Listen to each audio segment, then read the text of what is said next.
Hello class, Mr. Broussard, and I'm saying in this video for the first week of our beginning English course for the fall of 2020.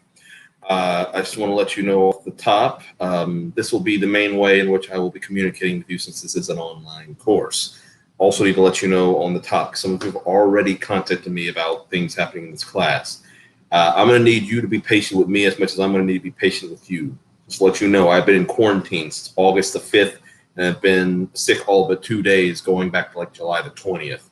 So thankfully, or at least as far as we know, it's not COVID. I've been tested twice, both times it came back negative. But it is something, it mimics the symptoms of COVID, and it is, trust me, not fun. You may have already figured my voice may seem more lower and more gravelly. I mean, you wouldn't know, since it's probably the first time you've had me in class, but it is lower and it is more gravelly because this is the second video I've done today, and only after the first video my voice has already done this. In fact, already twice today I've had to stop doing work and lay down.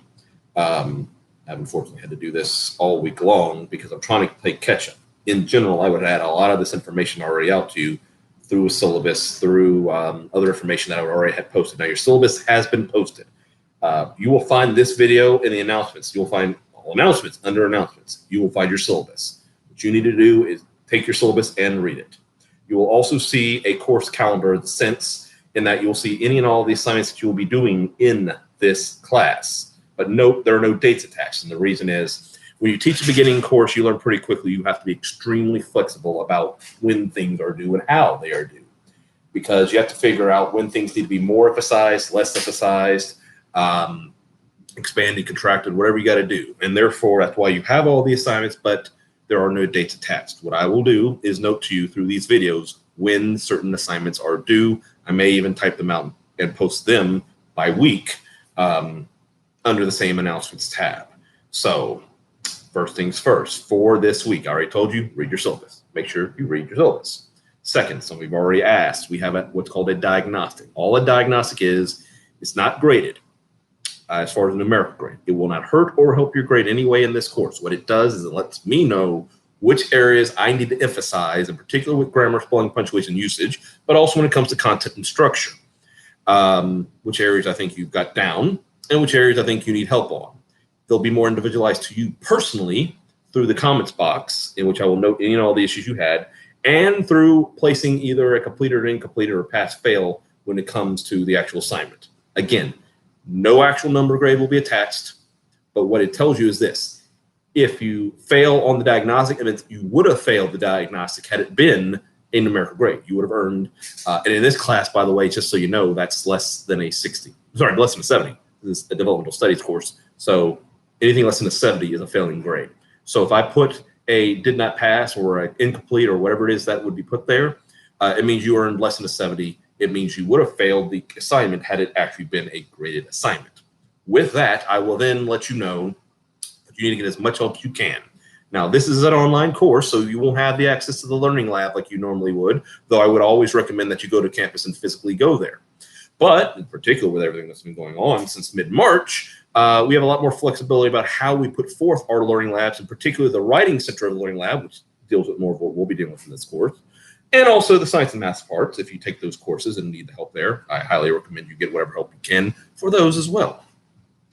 The particular writing center, we have the capabilities either over phone, through email, or through certain things like the computer, through Zoom, through WebEx, through whatever, to have contact with the writing lab instructors. Ashley Tibbs is the one who runs it, but there are some others that do work there.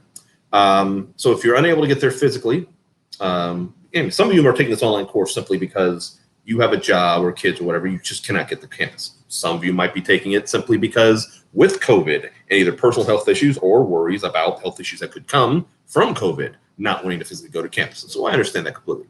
But if you have the ability to come to campus, utilize that writing center, utilize that learning lab. You can even set times to meet with me. However, they have to be set times, and that is because we no longer are allowed, as long as we have a COVID outbreak, no longer allowed to have meetings in our physical offices. So we would have to set a specific time and then go to a classroom where we have enough space between us and then can discuss whatever needs to be discussed. just to let you know, I'm still under quarantine. Obviously, I'm at my house right now, where normally I would be at physically on campus. I am on quarantine through tomorrow evening. I will not be on campus until Thursday at the earliest. And I do not have any set times as of now. They haven't approved my office hours times.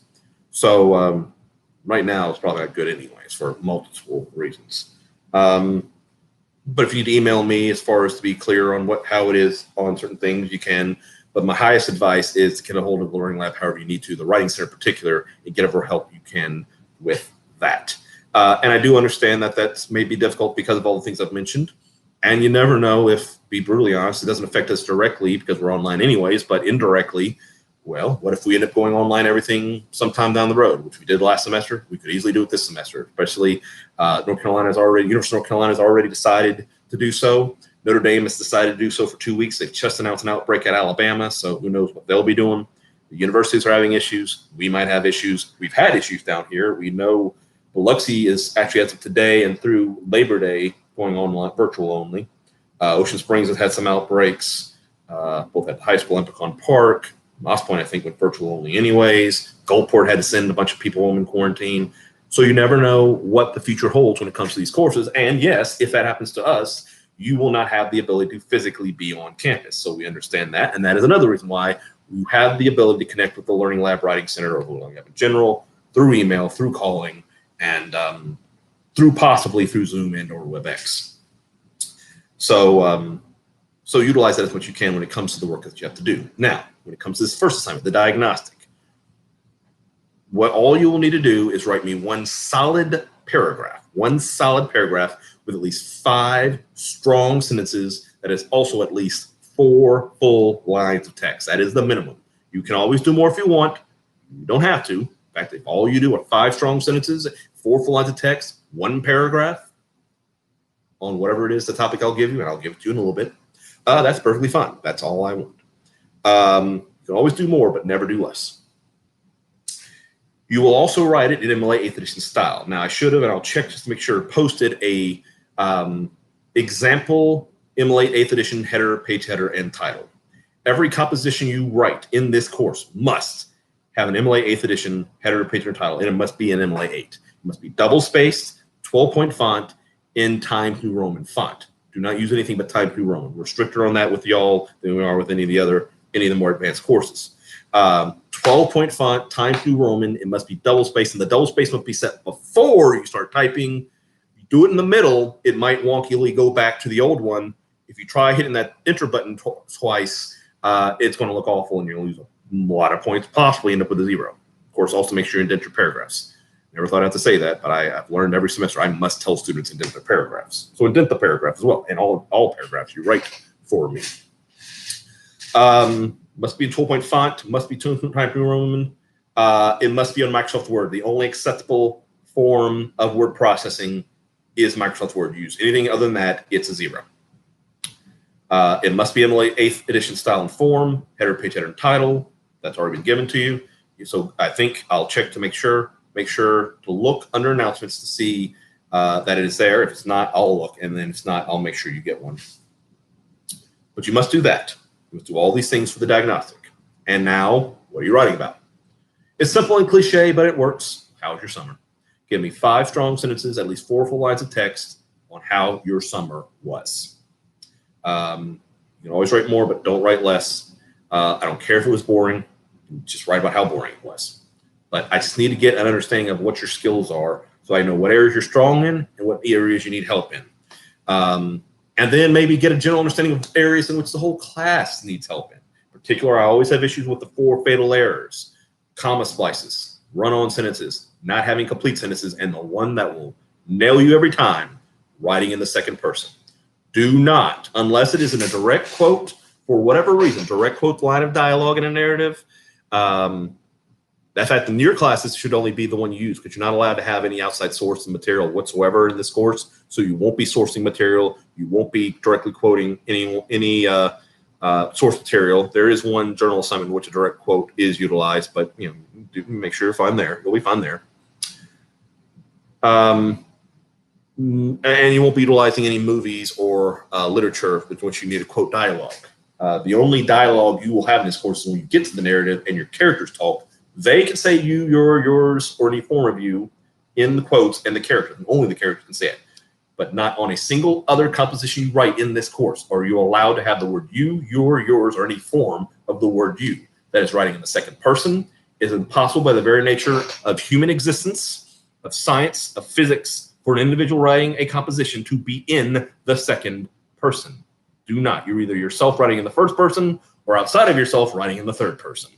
You cannot be in the second person.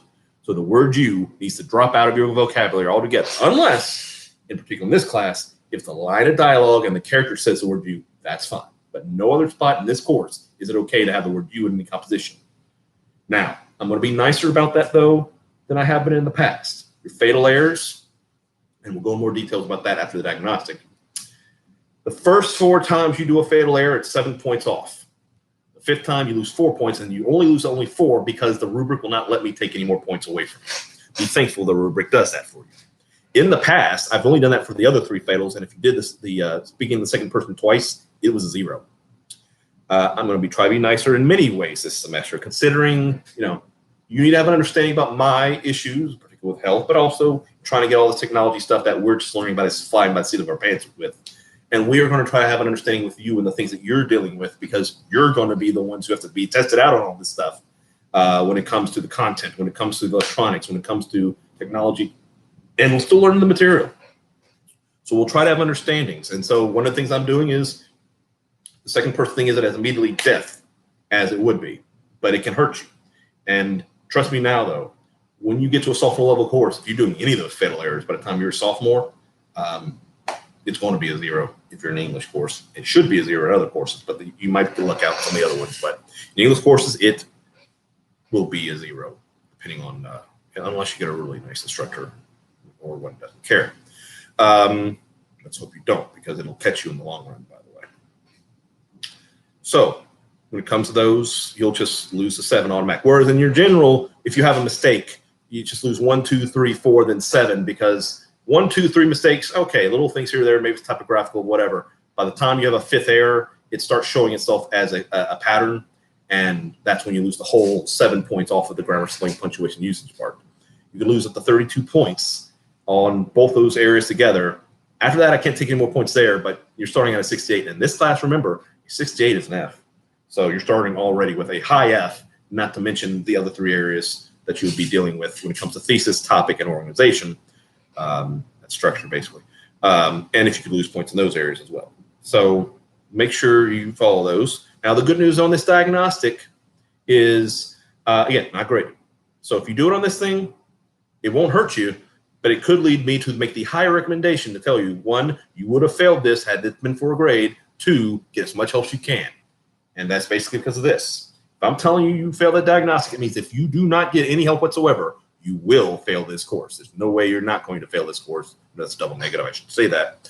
You're going to fail this course because that type of consistent work of 68, 69, 67, and that's the best you do, you have no chance of passing. So that's why we need to work on these things. And I'll work with you, and the Learning Lab will work with you. Ask others to work with you who know about these things. Get as much help as you can when it comes to this. So again, 1 strong paragraph, 5 strong sentences, 4 full lines of text, header, picture, and title, MLA efficient style, double space, 12-point font, Times New Roman on How Was Your Summer. And so that's the one assignment you have other than read your syllabus. Hopefully I won't have to send you another video this week, because I'm not sure I could at this point. And hopefully by next week I'm well enough to where I'm not feeling like I'm about to pass out while doing these things. But then next week, I will then give you a knowledge of the assignments in which you are to read, and or if there's any written assignments that you will need to do as well. And so that'll be in next week's video. I hope each and one of you is doing well, that you've avoided this whole thing. And if you haven't, hopefully you're much better. In crazy times, I'll tell you that much, and it seems to only be getting crazier. But we'll try to get through this together, make it through. Hopefully you will well. Hopefully I get better. And again, if you need to contact me, email is the best bet. But if you don't get an immediate response here right now, I don't know what condition I'll be in to be able to respond, or it won't be that immediate, or I might have to wait simply because I'm in a dizzy state or whatever. So I'll try to get back to you as fast as possible, but don't freak out or get too upset if I don't get back to you in an immediate time, because I may not be here or in my office. So hope you're all well, and I will send another video hopefully not till next week.